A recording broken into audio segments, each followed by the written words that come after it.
你相信这个世界上有灵异事件吗？欢迎收听由怪谈传说为您演播的惊悚故事。小林站在高雄哈佛医院门前，凝视着那座耸入云霄的建筑。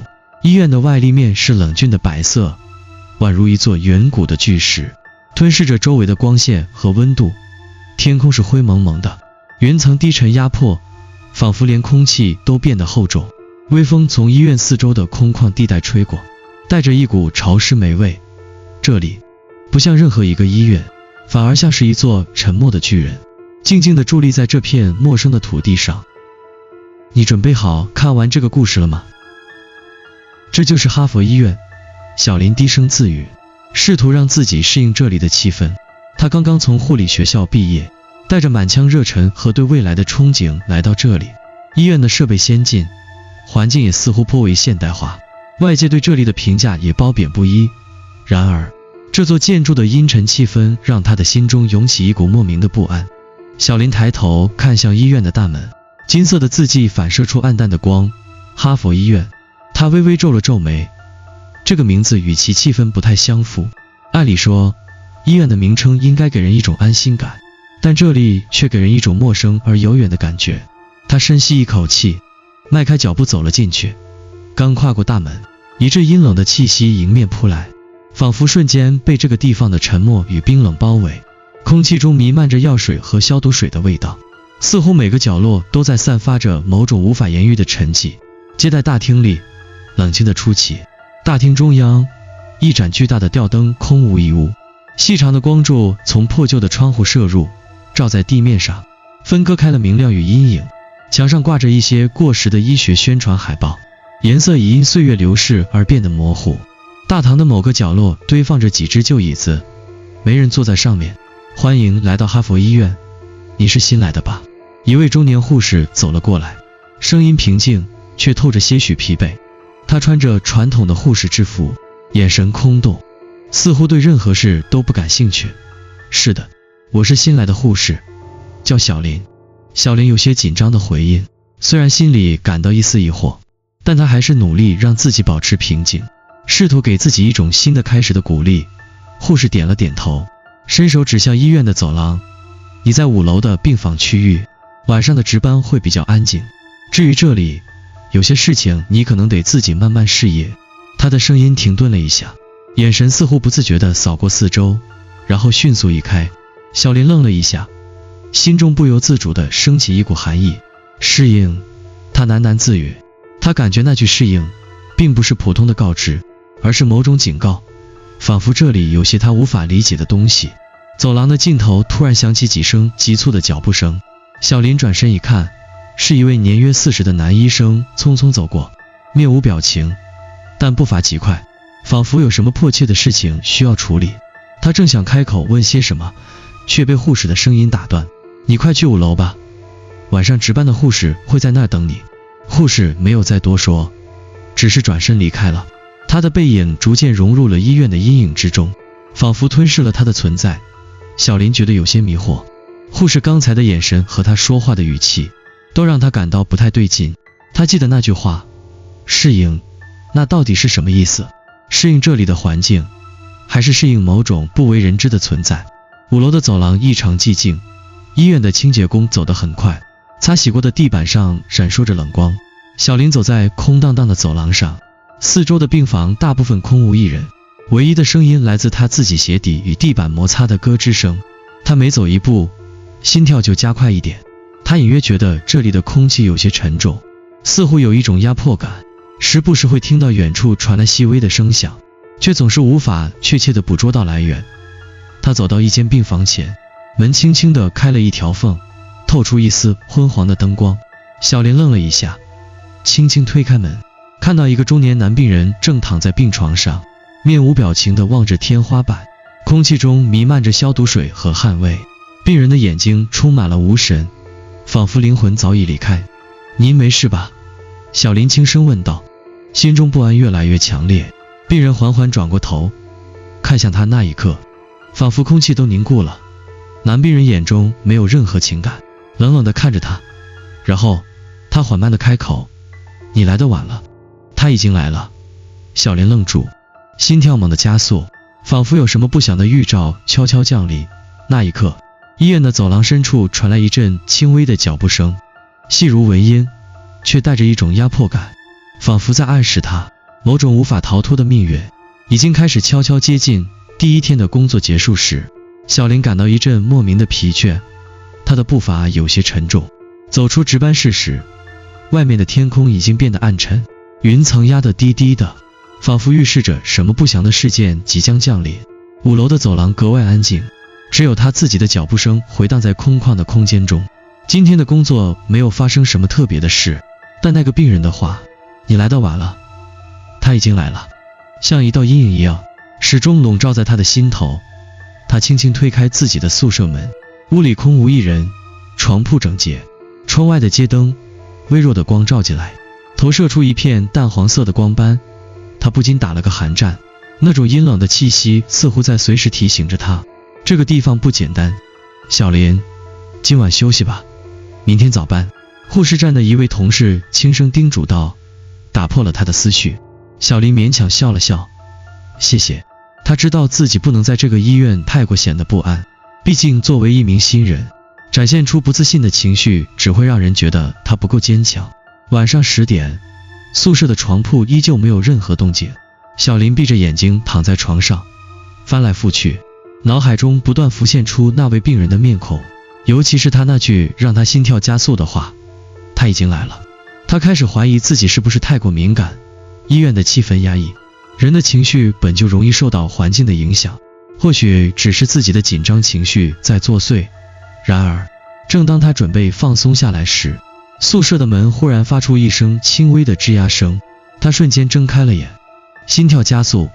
他坐起身来，环顾四周，屋里空无一人，只有自己和床旁的窗帘随风轻轻飘动。又是一阵沉默，仿佛什么都没有发生过。他长舒一口气，刚准备躺下时，忽然耳边传来一阵轻轻的低语声，你听见了吗？小林的心脏猛地一跳，瞬间寒意遍布全身。他瞪大了眼睛，屏住呼吸，侧耳倾听，声音又消失了。那不是风吹动窗帘的声音，也不是房间里其他的杂音，分明是一个清晰的声音，近乎耳语。他急忙起身，拿起床头柜上的手机，打开了房间的灯。突然，门外传来了一阵轻微的脚步声，细碎而又急促。小林的脸色骤然苍白，他迅速走到门前，透过门镜看了过去，空荡荡的走廊没有一丝人影，一定是我的错觉。他喃喃自语，轻轻松了口气，但心中那股不安的情绪依旧盘踞着，无法驱散。他关上门，准备重新躺回床上。就在他转身的瞬间，他的目光扫到床旁的墙壁上，那衣角的阴影似乎有些不同，它微微扭曲，仿佛在用某种方式回应着他的视线。小林的心猛地一沉，他知道自己无法再装作无视。他走过去，站在那片阴影前，细心观察，眼前的画面竟渐渐发生了变化。他几乎可以确定，那里有什么东西在动，像是某种不属于这里的存在。他呼吸急促，伸手想摸上那片阴影，却突然听到背后传来一阵快速的脚步声。他猛地回头，眼前却什么也没有。空荡荡的宿舍里，只有他自己的呼吸声和几声轻微的咯吱声，仿佛从墙角里传出。他的心跳骤然加快，感到一阵无法抑制的恐惧。时间似乎在那一刻静止。他想走出宿舍，但突然意识到自己根本无法离开这片阴影。他有一种强烈的感觉，自己被某种东西困住了。那个病人说的他已经来了，或许并不只是一个警告，而是某种无形的预兆，预示着他将被卷入一个无法逃脱的恶性循环。午夜时分的走廊，一切安静的让人无法呼吸。小林走出了宿舍，心跳如雷鸣般在胸腔内回荡，双腿仿佛被什么东西禁锢，步伐沉重，空气也变得异常沉闷。他不知道自己为什么会走到这条走廊，只是无法抗拒那种深深的眼力。他低头看了看自己的手，发现指尖已经有些发白，汗水从额头滑落。他摸了摸自己的胸口，试图让自己冷静下来。他走过病房，感觉每一个病房的门后都在窥视着他，仿佛那些病人的眼神都在默默注视他的一举一动。忽然，他停下了脚步，一个病房的门微微开了一条缝，透出一丝昏黄的灯光。那一瞬间，他想到了什么，心里不由得忆起那个病房曾是那位男病人所在的地方。小林深吸了一口气，推开了门，屋内依然没有人，但病床上那个病人的身影却再次出现在他的视线里。他依旧躺在床上，面无表情，眼神空洞，仿佛他早已死去，灵魂游离于这座医院之外。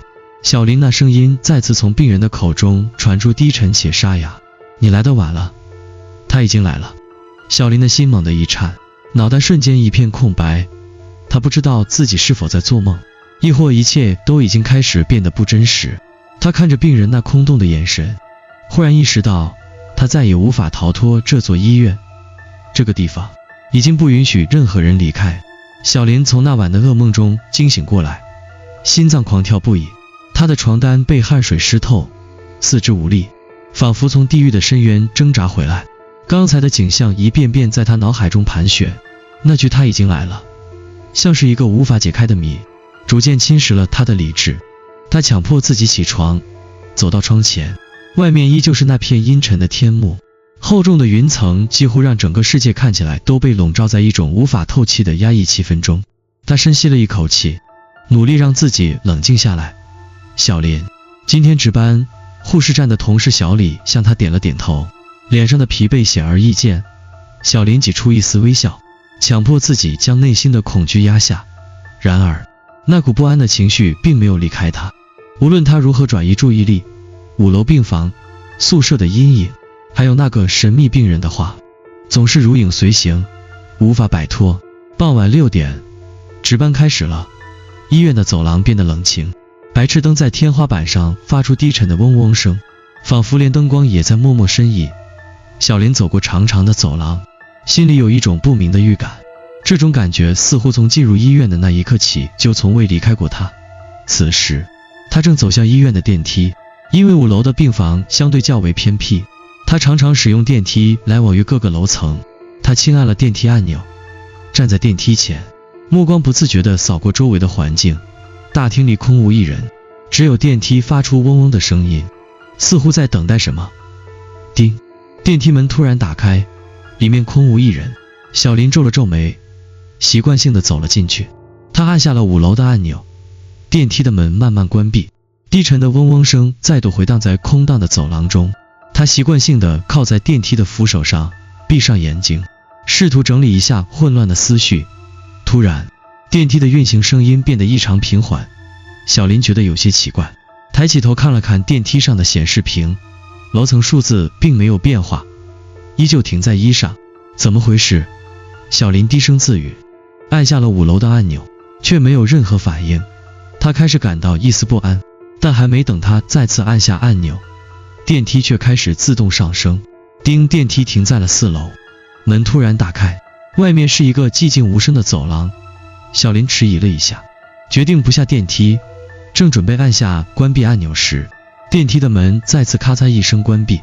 电梯开始下行，数字指示灯闪烁着，变成了3，然后2，最终停在了地下层。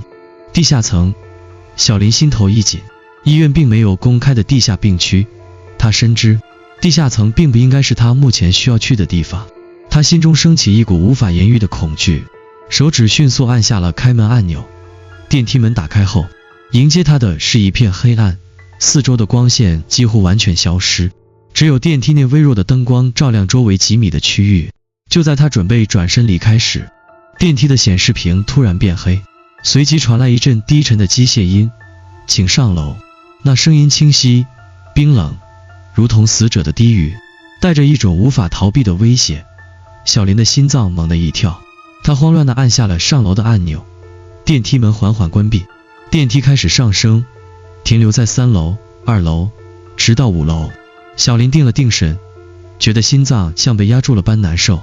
他透过电梯门的玻璃看出去，5楼的走廊依旧空荡无一人，灯光依旧昏暗。他几乎是跑出电梯的，脚步声回荡在空旷的走廊里。他决定先去值班室查看情况，试图让自己冷静下来。然而一到值班室，他却被眼前的景象惊呆了。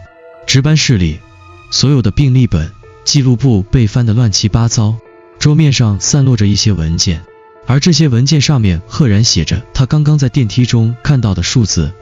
地下层，地下层，到底发生了什么？小林的思绪瞬间乱了，他环顾四周，突然意识到值班室的窗户外面传来微弱的声音，像是低语，像是哭泣。他向窗外望去，昏黄的光线下，他看见一张模糊的脸，那不是病人，也不是任何他认识的人。他的心脏几乎停止跳动，那张脸出现在他的视线中，只是短短一瞬，但那种冷冽的目光却让他的血液凝固。小林那声音低沉沙哑，仿佛从远方传来。他终于来了。小林猛地转身，发现那张脸已经消失，空气一阵冷凝，5楼的走廊仿佛变得更加幽暗，沉沉的压迫感包围了他。他意识到自己再也无法忽视这一切，他不仅被困在了这座医院，甚至被卷入了某种无法逃避的恐怖之中。他开始跑向医院的出口，但不论他怎么转弯，穿过病房，那种压迫感和低语的声音始终如影随形，无法摆脱。那一晚，小林几乎没能合眼。他坐在值班室的椅子上，手中的病历本仿佛一座沉重的山，压得他无法喘息。每当他将目光从那些记录上移开，周围的空气便会变得越发凝重，仿佛无形的手将他包围。地下层，小林不止一次重复着这几个字，仿佛这样能解开他心中的困惑。但每次他试图理清思绪，那些鬼魅般的低语声和突然出现的脸庞便会在他的脑海中浮现。他握紧手中的笔，指尖发白，心跳急促，仿佛每一秒都在逼近某种无法回避的结局。他的脑海里闪现出昨晚的情景，电梯里那句话，请上楼，像是一种无法抗拒的命令，让他无法忽视。他猛然起身，四处张望，医院的走廊依旧安静，空无一人，但他清楚地知道，这座医院不再是他记忆中的那座地方，它变得陌生而危险，每个角落都潜藏着他无法触及的秘密。不知为何，他的眼睛不自觉地被那个放在桌上的档案袋吸引了。档案袋上没有标注任何名字，只是一个普通的透明文件袋，但其中的内容散发出一种压迫感。小林缓缓伸手，打开了文件袋，拿出一份厚厚的病历和几张照片。照片的第一张是一位穿着白色病服的病人，他看起来约莫40岁左右，长发凌乱，面色苍白，眼神中透露着一种莫名的忧虑。他的目光紧紧盯着镜头，似乎在传达某种无法言喻的警告。小林皱了皱眉，翻开下一页病历，赫然发现病人名字的旁边标注着一个熟悉的名字，林嘉欣。他的心脏猛地一颤，那不是他在昨晚电梯中见过的那个病人吗？他急忙翻看下一张照片，照片上的病房已经无法辨认，四周一片混乱，仿佛发生了什么严重的事故。照片中央，一具没有任何生命迹象的尸体被推向急诊室，遗体身上覆盖着白色的床单。小林仔细看了看尸体的脸，他的眼睛猛地睁大，几乎要从椅子上跳起来。那张脸正是他昨晚在电梯中看到的那张模糊的面孔，带着极为熟悉的眼神。小林的呼吸变得急促，仿佛整个世界都在向他逼近。他下意识地将照片翻过，结果看到背面用红色字迹写着几个字：他还活着，永远在这里。他感到自己的头脑开始剧烈震荡，仿佛所有的线索在一瞬间交织成一张密不透风的网。他迅速站起来，走向走廊，想要找到更多的线索。此时，夜晚的医院静得可怕，连呼吸声都仿佛被吞噬，四周只剩下他自己的脚步声和偶尔传来的风声。他走过空荡的病房，忽然感觉到一种被监视的紧迫感。每当他从一间病房走过，都会感觉到某种视线从病房里透出，注视着他的每一步。他加快了步伐，但无论他如何加速，内心的恐惧总是紧跟其后，仿佛有某个看不见的存在在无形中逼近他。突然，耳边传来一阵低沉的低语声，那声音又轻又模糊，像是从某个地方传来，但又似乎来自他的内心深处。他来了，你逃不掉。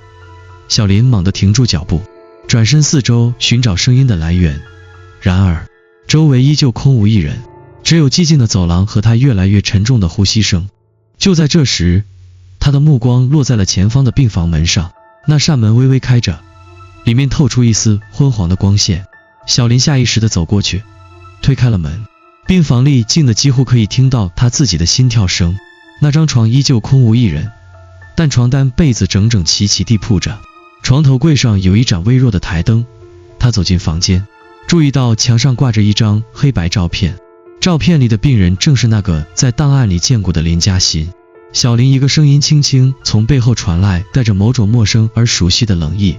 小林猛地转过身，看到床上躺着的那个病人，他心头一震，那张面孔正是昨晚在电梯里见过的模糊面孔，眼神空洞，嘴唇微微张开，似乎在低语：你是谁？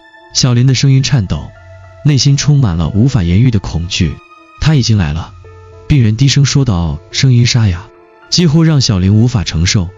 小林的心跳瞬间加速，他想要转身离开，但脚步仿佛被某种无形的力量禁锢住了。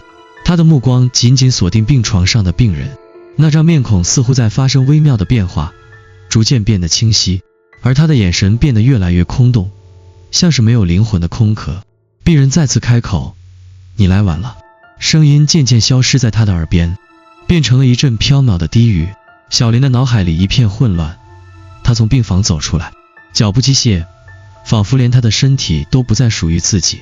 那张在病床上逐渐变得清晰的脸，那句你来晚了，似乎在不断回响，像是某种无法逃脱的噩梦。他的每一步都变得沉重而无法控制，空气仿佛变得愈发沉闷，每一次吸气都带着一种压迫感，让他无法呼吸。他走回值班室，心跳依然异常剧烈，脑海中所有的片段开始无序地交织在一起。电梯的异常，地下层的神秘，照片上那张熟悉的面孔，林嘉欣的出现，这一切似乎是注定的，而他则是这场怪异故事中的一颗棋子。小林不禁想起了那个医生给他的警告：你能适应这里吗？他回忆起他那句不经意的话语，原来那并不是一种善意的询问，而是一种无法言喻的提醒。他掏出手机，翻开医院档案管理系统，试图查找更多有关林嘉欣的资料。屏幕上迅速弹出一份文件，但让他心跳加速的不是这份病历，而是它上面写着的日期。那是5年前的档案，而林嘉欣的名字消失在了病历记录的末尾，仿佛从未存在过。小林猛地站起来，脑海中的疑团似乎开始逐渐连接，他的手微微颤抖。这不可能，他明明……他停下了话语，回想起那张照片，林嘉欣的面容，他太熟悉了，但又怎么能在病历中消失得无影无踪？这时，突然响起了走廊尽头的脚步声，打破了他的思绪。他转过身，看到一位中年男性医生走过来，眼神空洞，步伐匆匆。他的心一跳，突然意识到，这位医生，他在医院的某些资料中见过，他的名字叫做李教授，曾经参与过医院的几个重要项目，尤其是一个名为重症康复计划的项目，而那个项目的背景始终模糊不清。李教授，小林快步走向他，想要询问一些事情。李教授停下了脚步，抬头看了他一眼，眼神中没有任何情绪波动，那种冷漠的眼神仿佛让小林意识到，自己面前的这个人早已不是一个正常的医生。你怎么会在这里？李教授的声音沙哑，仿佛很久没有说话。我在找林嘉欣，她的病历。小林急切地说，心中那股不安愈发强烈。李教授听到林嘉欣的名字，脸色微变，但很快恢复了平静。你不该知道这些的。他说话时声音低沉，带着一种强烈的威胁感。为什么？他是谁？为什么他的病历在医院系统中消失了？小林不由自主地追问，心中的疑惑和恐惧交织着，最终爆发出来。李教授闭上了眼睛，长长的叹了口气。你真的想知道真相吗？他问道，声音低沉，带着一种无奈和深深的痛苦。小林点了点头，他的内心已经被无尽的谜团困住，他无法再装作什么都不知道。李教授带着他走向医院的地下层，走廊的灯光昏暗，每走一步，空气都变得更加压抑。小林的心跳愈发加快，但他没有退缩，他跟随着李教授进入了地下层的一个特殊病房。这个病房的墙壁上挂满了病人的照片，但每一张照片的病人眼神都异常空洞，仿佛他们的灵魂早已离开了这个世界。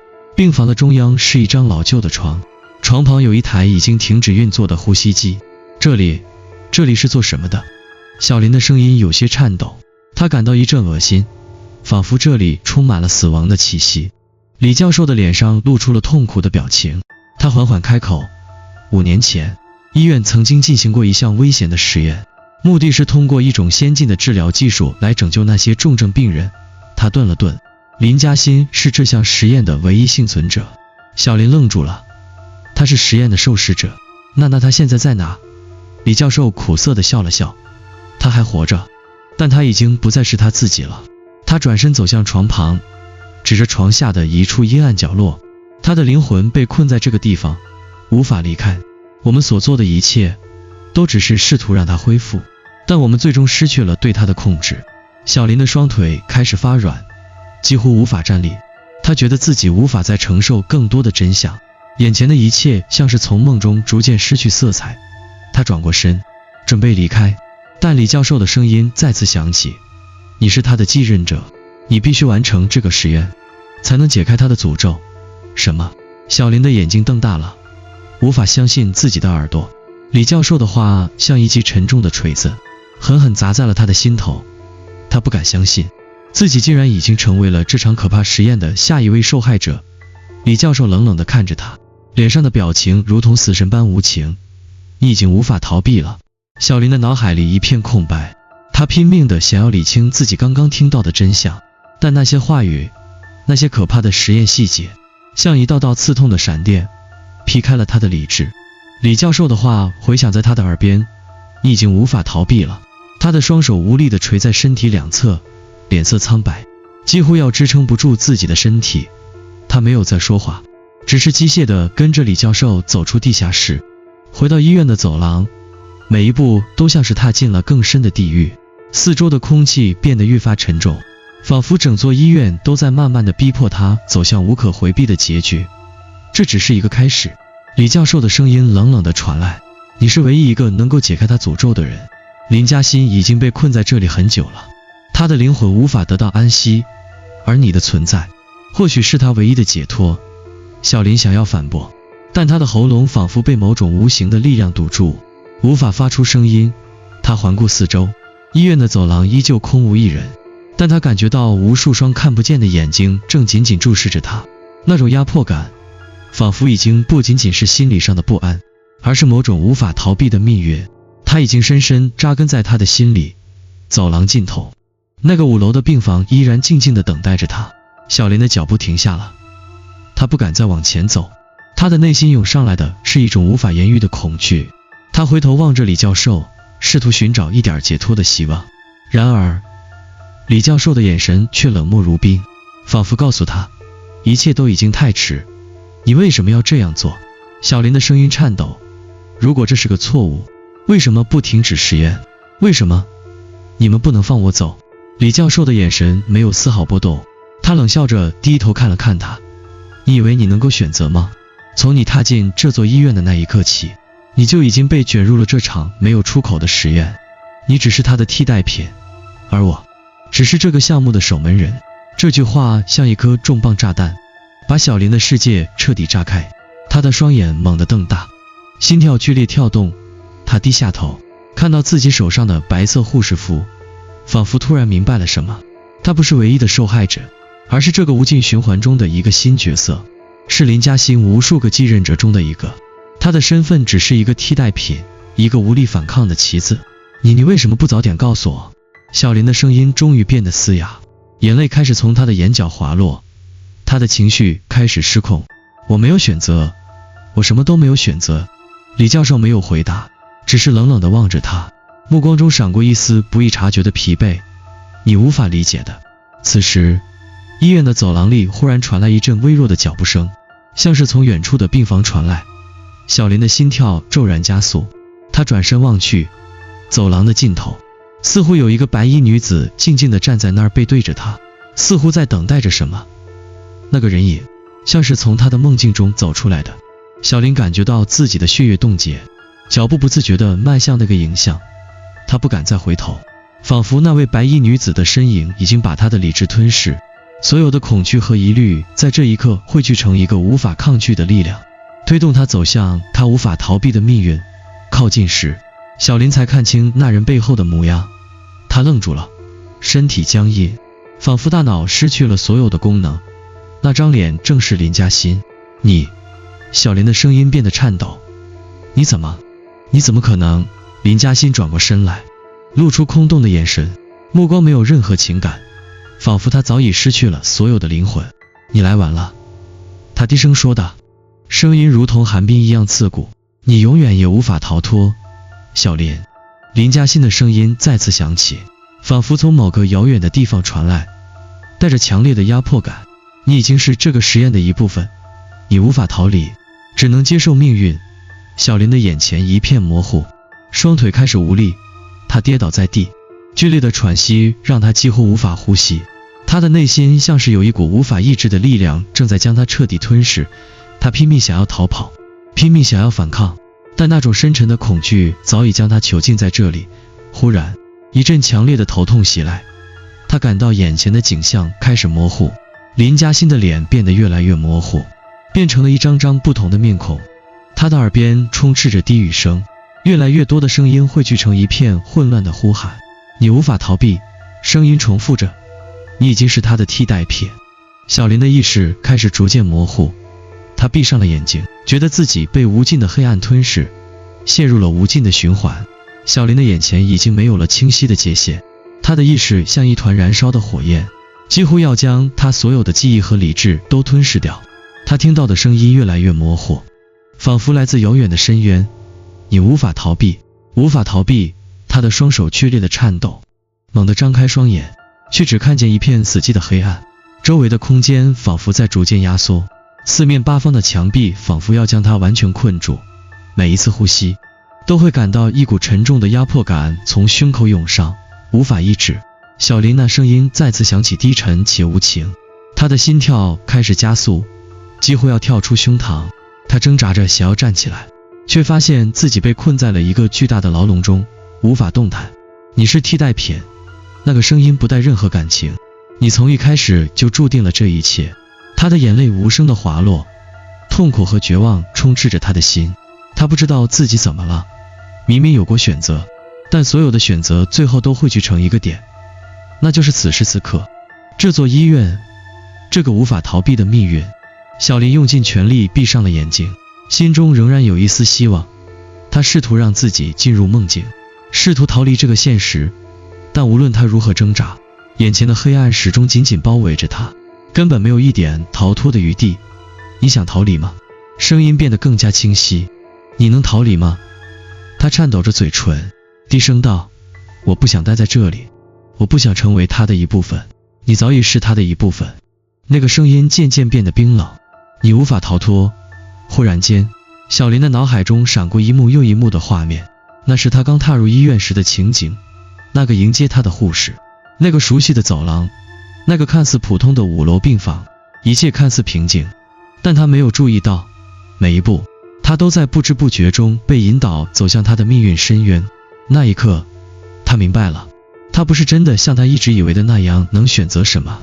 他从进入这座医院的那一刻起，就已经无法逃脱，所有的选择都被那股强大的力量摆布了。小林声音再次从四面八方传来，带着无尽的嘲笑。你以为你能逃得掉吗？他闭上眼睛，眼泪模糊了视线。他已经不再是那个充满希望的年轻护士，而是一个无可逃避的悲剧中的一颗棋子。他知道，从一开始，他就注定要成为这座医院，这场实验的囚徒。猛地，他睁开眼睛，看到了周围的景象。那是他曾经熟悉的病房，是他从未走过的走廊，是5楼的那条长长的、幽暗的走廊。他站在原地，环顾四周，一切似乎回到了最初。那时，他曾以为自己会脱离这一切，去过一个正常的生活，但现在，他知道，这个地方将永远困住他。他看到自己站在走廊的尽头，手中拿着那个白色的护士服，穿行在空无一人的病房间。他清楚地意识到，他已经成为了这里的一部分，永远被困在这座医院的阴影中。走廊深处传来了那熟悉的低语，你已经是他的一部分，无法分离。你永远不能离开。小林猛地转身，想要逃离，但他发现自己已经不再是那个曾经活生生的人，而是化作了医院的一部分，成为了这个实验和灵魂的无尽循环中的一环。他的身体渐渐变得透明，逐渐融入了医院的墙壁和病房，无法分辨，无法再独立存在。他的意识开始变得模糊，身体逐渐消散，所有的一切仿佛被黑暗吞噬。小林的灵魂被困在这里，永远无法超脱。小林从一开始就已经成为了这场实验的代替者，而他的存在，无论他如何挣扎，都无法逃脱实验的控制。他最终意识到，自己并非唯一的受害者，而是无数个曾经被困在这里的灵魂中的一员。医院是一个永无休止的循环，每个替代品都会被安排进入这个恐怖的实验中，最终消失在这座医院的深渊。他的故事与林嘉欣的故事相似，所有的病人都在不断循环，试图寻找解脱，但最终都无望。小林的命运被牢牢捆绑在这座医院里，成为了另一个无法逃脱的灵魂。他成为了医院的一部分，成千上万的灵魂在这个无尽的地方徘徊，无法消失，无法回到原来的世界。无论多久，他们都将无法摆脱这个永恒的囚禁。